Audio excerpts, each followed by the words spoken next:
मला वाटतं जास्त जणांना माहीत पण नसेल इथं असं मंदिर आहे आपल्या नांदेडमध्ये एवढं भारी. आणि या मंदिराची खूप जास्त असं भारी म्हणजे स्टोरी आहे ती तुम्हाला मी नंतर पूर्ण सांगतो कसं काय आहे काय नाही. आणि इथे काय झाड आहे, त्या झाडामधून असं जे महादेवाला इबीत लावतो ना आपण, ते इबीत पण पडते म्हणजे. आणि पूर्ण सराउंडिंगमध्ये सगळे झाडं जे आहेत ते बेलाचे झाडं आहेत. तर मित्रांनो आपण फायनली पोहोचलेलो आहो अपरंपार महादेवाच्या मंदिरामध्ये.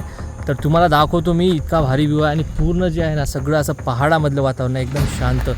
तुम्ही असं मोराचा आवाज वगैरे असे पक्ष्याचे आवाज, एवढं भारी वाटते वातावरण. नमस्कार मंडळी, तर आज आपण निघालो आहोत एक अशा ठिकाणी जिथे निसर्गाची शांतता आणि महादेवाची दिव्य ऊर्जा एकाच ठिकाणी अनुभवायला मिळते. सध्या आपण नांदेडपासून जवळपास 37 किलोमीटर अंतरावर असलेल्या पाटणूर गावाच्या दिशेने प्रवास करत आहोत. साधारण 50 मिनिटाचा हा प्रवास आहे, पण विश्वास ठेवा इथला प्रत्येक किलोमीटर मनाला वेगळाच आनंद देतो. दोन्ही बाजूंना हिरव्यागार डोंगर रांगा, नजरेला सुखावणारे झाडांची दाट हिरवळ, थंडगार वारा आणि ढगांनी भरलेलं अप्रतिम वातावरण. तनु निसर्गाने स्वतःच या रस्त्याला एक सुंदर असं रूप दिलं आहे. या रम्य प्रवासाच्या शेवटी आहे एक प्राचीन आणि अत्यंत श्रद्धेचं स्थान, अपरंपार महादेव मंदिर. या मंदिराचा इतिहास, इथलं निसर्ग सौंदर्य आणि इथला आध्यात्मिक अनुभव आज आपण सगळे मिळून जाणून घेणार आहोत. म्हणून हा व्हिडिओ शेवटपर्यंत नक्की पहा, कारण पुढे जे काही पाहायला मिळणार आहे ना, ते फक्त डोळ्यांनाच नाही तर मनालाही कायम लक्षात राहील. चला तर मग आपल्या आजच्या सुंदर प्रवासाची सुरुवात करूया.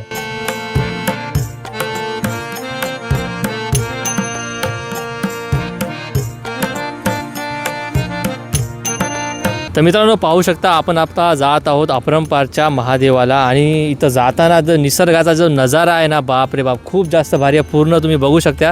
हे बघा इकडच्या साईडला तर असं वाटलं ना की भाई आपण कुठंतरी असं मस्त कोकणामध्ये किंवा असं कोणत्या तरी हिल स्टेशनला आपण आल्यासारखं वाटलं. जसं आहे ना आपलं हे महाबळेश्वर, आणखी कोणतं लोणावळा आहे, पनवेल आहे, त्या ठिकाणला आहे ना मी गेलो होतो. मला माहिती आहे असंच लोकेशन असते, पण तुम्हाला त्याच्यामध्ये जायला भेटत नाही. पण असं तुम्ही इकडे येत असेल तर तुम्हाला एवढं भारी वाटतं आहे. हे बघा पूर्ण असं इथं रिकामं ग्राउंड आहे, एकदम मस्त. तुम्ही फॅमिली वगैरे सोबत आले समजा, कार वगैरे किंवा घेऊन मस्त चटई वगैरे आतून मस्तपैकी बसून असं मस्त भारी वाटते, खूप एन्जॉय.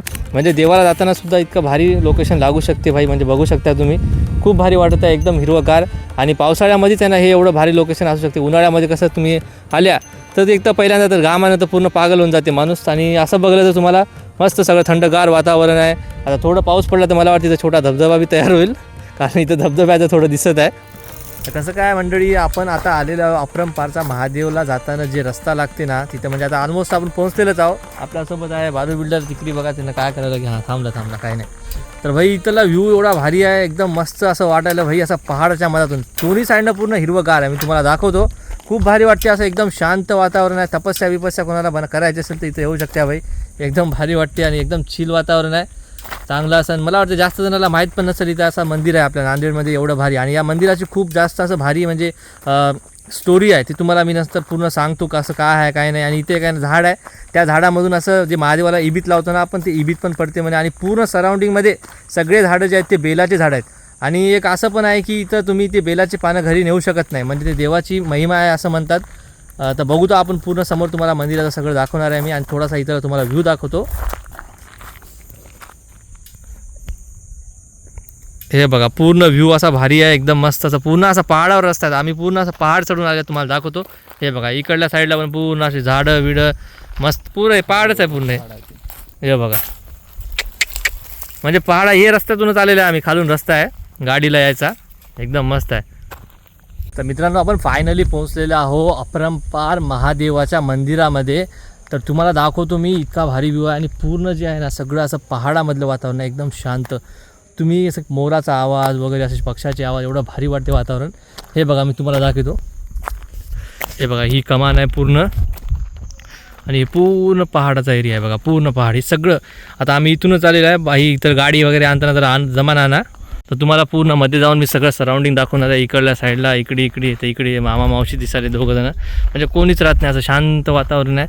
तुम्ही येऊ शकता इथं. हे बघा मिशन अपरंपार गड पाटणूर म्हणून काहीतरी पाटी लावलेली आहे, तुम्हाला दिसत आहे का बघा. हे बघा तर वातावरण खूप भारी आहे. तर आपण आता आलेलो मेन जे मंदिराचं गर्भगृह त्याला म्हणतात. तर तुम्हाला मी मूर्ती दाखवतो.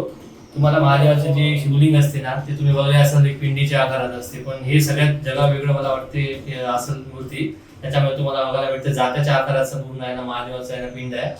आता मला पण याच्याबद्दल जास्त माहिती नाही, जेवढी मला माहिती आहे तेवढंच मी सांगायचा प्रयत्न करतो. आणि हे मला वाटतं मी फर्स्ट टाइमच बघले की ज्याच्या असं शिवलिंग कसं असते आपलं त्या आकाराचं शिवलिंग नाही आहे हे अर्धच म्हणजे जातं कसं असते गोल ते अर्ध जात आहे असं म्हणू शकते आपण. आता आपण आलेलो आहोत मंदिराची जी मागची बाजू आहे ज्या बाजूमध्ये तुम्हाला जर तुम्ही पाहिलं ना आता त्या मंदिरापाशी पण मी तुम्हाला दाखवलं होतं आहे ना पूर्ण असे बेलाचे झाड आहेत बघा. हे पूर्ण बेला सराउंडिंग म्हणजे देवाच्या पूर्ण गोल साईडने आहे ना असं पूर्ण सगळे आहे ना बेलाची झाडं आहेत जे आपण आहे ना महादेवाला बेल वगैरे हे करतो ना वाहतो ते तिचं झाड आहे बघा. इथं पण आहे ना माझ्या बेलचं झाड आहे. किती भारी म्हणजे वाटत आहे एकदम मस्त पूर्ण असं सगळं शांत परिसर आहे. तुम्ही असं मी तर आता ऐकलो इथं बाबा मस्तपैकी आहे ना मोराचे पण आवाज आले असे भारी भारी आणि सगळे महादेवाचे मंदिर मला वाटते असेच पहाडावर किंवा असं शांत ठिकाणीच असते भाई. मंदिराच्या मागच्या परिसरात असलेल्या या झाडाबद्दल स्थानिक भाविकांमध्ये एक विशेष श्रद्धा आहे. त्यांच्यामध्ये या झाडामधून महादेवाला अर्पण केलं जाणारं पांढरं भस्म सदृश्य बाहेर पडते म्हणजे ज्यालाच आपण आहे ना भस्म किंवा टीव्ही सुद्धा म्हणतो. अनेक भक्त याला महादेवाचा चमत्कार मानतात आणि अत्यंत श्रद्धेने या ठिकाणी दर्शनासाठी येतात. मंदिरासमोर असलेला या चौकोनी परिसरही इथल्या परंपरेचा महत्वाचा भाग आहे. विशेषतः महाशिवरात्रीच्या रात्री 12 वाजता हजारो भाविक आपल्या नवस्फूर्तीसाठी आणि श्रद्धेने या ठिकाणी येतात. या चौकोनी जागेत तयार केलेल्या अंगारांवर किंवा निखाऱ्यावर अनेक भक्त अनवाणी पायांनी चालत असतात. आपली श्रद्धा व्यक्त करतात, आपला भाव व्यक्त करतात, महादेवाबद्दल असलेली आपली प्रेम आणि आपुलकी व्यक्त करतात. हा सोहळा पाहण्यासाठी दूरवरून लोक इथे येतात म्हणजे इथे खूप मोठी अशी जत्रा भरते. तसेच श्रावण महिन्यातील प्रत्येक सोमवारी या मंदिरात भक्तांची प्रचंड गर्दी होते.